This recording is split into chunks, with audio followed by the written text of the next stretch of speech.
Welcome back, everyone, for another deep dive. This time we're going to be looking at First Peter chapter 2. Oh, yeah, this is a good one. Yeah, it's a letter from Peter written to early Christians, folks who were facing some pretty tough times for what they believed. Yeah, they were definitely not the popular crowd back then. No, not at all.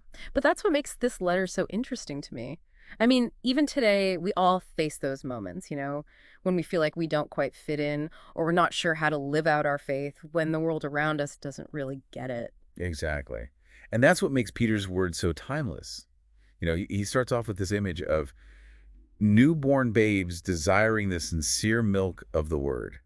What do you make of that? Well, I mean, it makes me think about how important it is to keep learning and growing in our faith. Like Yeah. a baby needs milk, we need God's word to nourish us and help us mature spiritually. Right. But I think there's more to it than just basic teaching. Remember, these early Christians were coming from all sorts of different backgrounds. They were leaving behind old ways of thinking and embracing a whole new worldview. Yeah. So this milk is like a pure truth, something that can really change us from the inside out. Exactly. And that hunger for truth, it doesn't just go away as we mature. It's something we need to keep cultivating. Hmm. Keep asking questions, keep searching for deeper understanding, keep feeding our souls with the good stuff. That makes sense. It's like we need to develop a taste for what's truly nourishing. So we have this picture of spiritual milk, but then Peter goes on to describe believers as living stones being built up into a spiritual house. How do those two images fit together? I see it as a progression. Peter starts with individual nourishment, like you were saying with the milk. But then he expands the picture to show us that we're not just meant to grow alone. We're meant to be part of something bigger, a community where we each contribute something unique. Right. And not just any community. He calls it a holy priesthood. So it has a specific purpose, like the priesthoods in the Old Testament. Oh, yeah, the priests were the ones who offered sacrifices to God on behalf of the people. Exactly. Yeah. But Peter is saying that now all believers are part of this priesthood. We all have the privilege and the responsibility to offer sacrifices to God. So, what kind of sacrifices are we talking about here? We're not exactly building altars and offering animals anymore. No, the sacrifices have changed. Now our spiritual sacrifices are our actions, our choices, even our whole lives offered up to God. It's about living in a way that's acceptable to God, as Peter puts it. So, it's not just about doing the right things, it's about doing them with the right heart, with a genuine desire to honor God. Exactly. And that's where things get really interesting, because if our actions are supposed to be sacrifices, that implies there's a cost, a giving up of something. So, what are we giving up? What's the sacrifice? Well, Peter talks about abstaining from fleshly lusts, Hmm. resisting temptations, putting aside selfish desires, maybe even choosing to suffer for what's right instead of compromising our beliefs. So, it's about aligning our will with God's will, even when it's hard, even when it costs us something. And that actually connects back to this image of being living stones, right? Like a stone has to be shaped and chiseled to fit into its place in the building. No, I like that. It's a process of refinement, letting go of the rough edges, becoming something stronger and more beautiful. Exactly. So we have these living stones being shaped and fitted together, and then Peter introduces this concept of a chief cornerstone. Why is that so important? Well, in ancient architecture, the cornerstone was the most important stone in the whole building. It held everything together. Kind of like the foundation. Yeah, exactly. And for Christians, Jesus is that cornerstone. He's the foundation of our faith, the one on whom everything else is built. But Peter also says that this cornerstone was chosen by God, but rejected by men. That's kind of a paradox, isn't it? Why would anyone reject such an important stone? That's a great question, and it leads to one of the most mind-blowing parts of this whole letter. See, the same cornerstone can be seen in two totally different ways. For those who believe Jesus is precious, he's the source of hope and salvation. But for those who reject him, he becomes a stone of stumbling. They trip over him. So it's not that the cornerstone itself changes, but how people perceive it. It's all about their perspective. Right. And that perspective depends on the foundation they're building their lives on. If their foundation is built on pride or self-righteousness, then Jesus is going to challenge that and cause them to stumble. But if their foundation is humility and faith, then Jesus becomes the rock on which they stand firm. That's a powerful image. It makes you think about what cornerstones you might be relying on in your own life. Are they leading you towards stability and growth, or are they potential stumbling blocks? It's a question we all need to ask ourselves. So we have this cornerstone of these living stones being built up into a spiritual house. And then Peter introduces another powerful image, and it's a little unexpected. He calls believers a chosen generation, a royal priesthood, a holy nation, a peculiar people. Peculiar people. That's an interesting choice of words. What did he mean by that? Well, peculiar back then didn't have the same negative connotation as sometimes does today. It meant belonging to God, being set apart for a special purpose, like a prized possession, something valuable and unique. But it also creates a kind of tension, you know?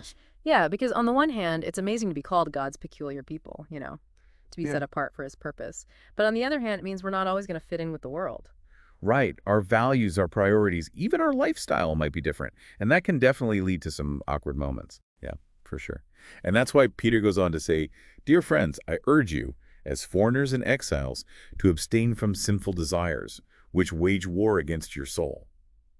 He's basically saying, look, living as God's people in a world that doesn't get it, it's not going to be easy. There are going to be temptations, pressures to conform, times when you feel like a total outsider. So how do we deal with that? How do we stay true to who we are without completely isolating ourselves from the world? Well, Peter gives us some pretty practical advice. He says, live such good lives among the pagans that, though they accuse you of doing wrong, they may see your good deeds and glorify God on the day he visits us. He's basically saying our actions speak louder than words. So it's not about trying to win arguments or force people to believe. It's about living in a way that makes them curious, that makes them wonder what makes these Christians so different. Yeah, exactly. It's about showing them the reality of our faith through how we live our lives. And that brings us to another tricky part of Peter's letter. He talks about submitting to authority. That one's always tough because we're called to respect those in authority.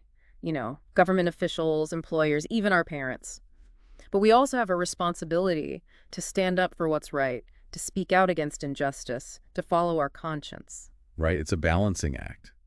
Peter's not saying we should blindly obey everything we're told.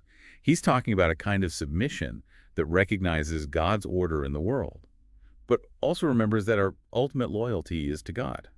So how do we find that balance? When do we submit and when do we push back? I think it comes down to prayer and discernment. Seeking wisdom from God and from others, asking ourselves, is this really a hill to die on? Or is this something I can submit to without compromising my convictions? And sometimes the strongest form of resistance is just living with integrity and compassion, even when we're surrounded by corruption or injustice. Absolutely. Probably. And that leads us to maybe the toughest teaching in this whole passage. The idea that suffering for doing good is acceptable to God. That kind of goes against our natural instincts, right? We want to avoid suffering at all costs. Yeah, why would God allow us to suffer, especially when we're trying to do what's right? Well, Peter ties this idea to the example of Jesus. He says, "To this you were called, because Christ suffered for you, leaving you an example, that you should follow in his steps." He's reminding us that Jesus, the perfect Son of God, endured incredible suffering for us. So it's not that God enjoys our suffering, but he understands it. He's been there, and he can use it to shape us, to strengthen us, to bring good out of it. Exactly. And that's where Peter's words offer so much comfort and hope, because he goes on to say that Jesus, when they hurled their insults at him, he did not retaliate. When he suffered, he made no threats. Instead, he entrusted himself to him who judges justly. He's telling us that even in the midst of suffering, we're not alone. We can trust God to see our pain, to understand our struggles, to bring justice in his time. That's a powerful reminder, especially in a world where it's so easy to get caught up in fighting back, in defending ourselves, in trying to control everything. It's a call to surrender, to trust that God is in control even when it feels like everything is falling apart. And that surrender, that trust, it leads us back to the shepherd, right? Peter ends this passage with this beautiful picture of returning to the shepherd and overseer of our souls. What does that look like in our everyday lives? To me, it's about finding rest and guidance and protection in our relationship with God. It's about knowing that we don't have to figure everything out on our own. We have a shepherd who loves us, who cares for us, who leads us to green pastures, even when the path is rough. It's like coming home after a long and tiring journey, finding comfort and restoration in the presence of someone who truly loves us. I love that. And that image of the shepherd, it really speaks to our deepest longings, the longing for belonging, for purpose, for a love that never fails. And it reminds us that no matter how far we stray, no matter how lost or broken we feel, God is always there waiting to welcome us back. Always.